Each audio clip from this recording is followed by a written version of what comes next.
baax a baax def émission alxames yi par guddi àjjuma waxtaan ci diine di delloo si ndaw ñi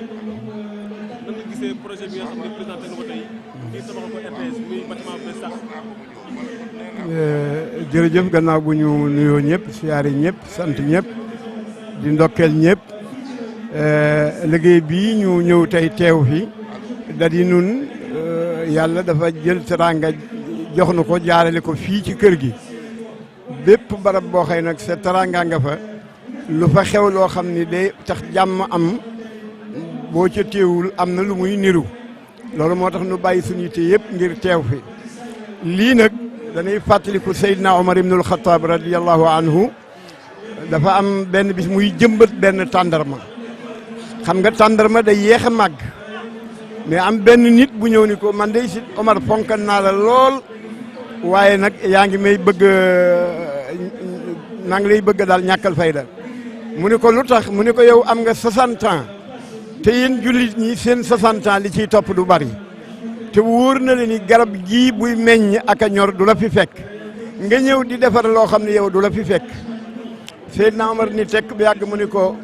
waaw tàndarma yii nuy lekk nun ak di fi toog ak di ci keru ak di ko jaay di dunde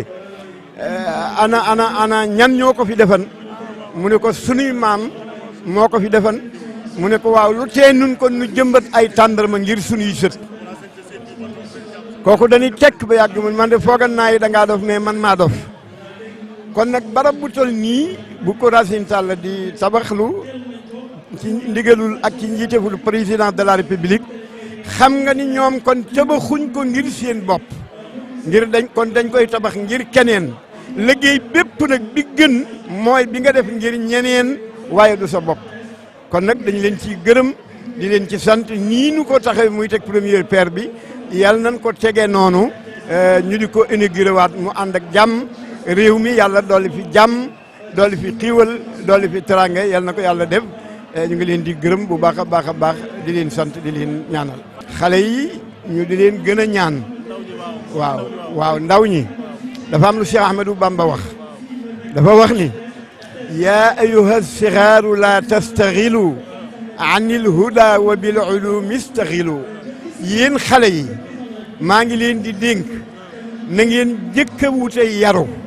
ba noppi door a jàng baax na jàng mbind jàng xam-xam baax na mais jàng ab yar ba yaru door a jàng xam-xam moo ko gën mais xam-xam bu jiitoo ab yar la koo koy yàq mooy ëpp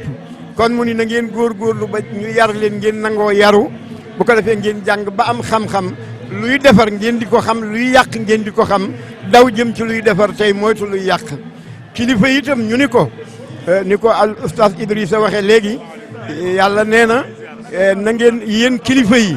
na ngeen fegul seen bopp sawara ak seenu njaboot nag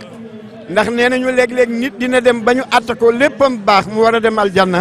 waaye mu sàggane woon ak njabootam ba defaru leen yaru leen yàlla ni malaayka yi woo leen ko mu ñëw ndax li tax du dem sawara mooy dafa yàqan ay doomam ba ñu nekk ci lu bon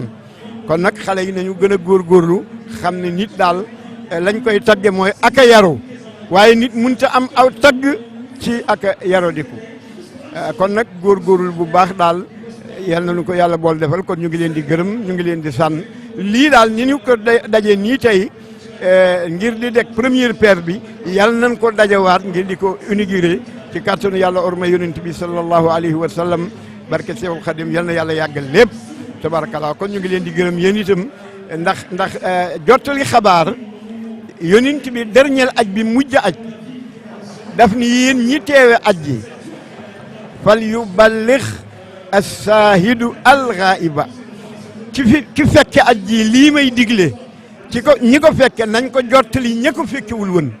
kon boog média buy jottali xabaar te muy bu baax doonul buy yàq xanaa buy defar day dugg ca loole yonent bi xam keroog ci Hajjatul Wadaa jërë ngeen jëf ñu ngi leen di gërëm bu baax a baax. abonné leen chaîne Mef7 TV bës leen cloche de notification bi ndax saa bu ñu dugalee vidéo ngeen mën ci jot automatiquement.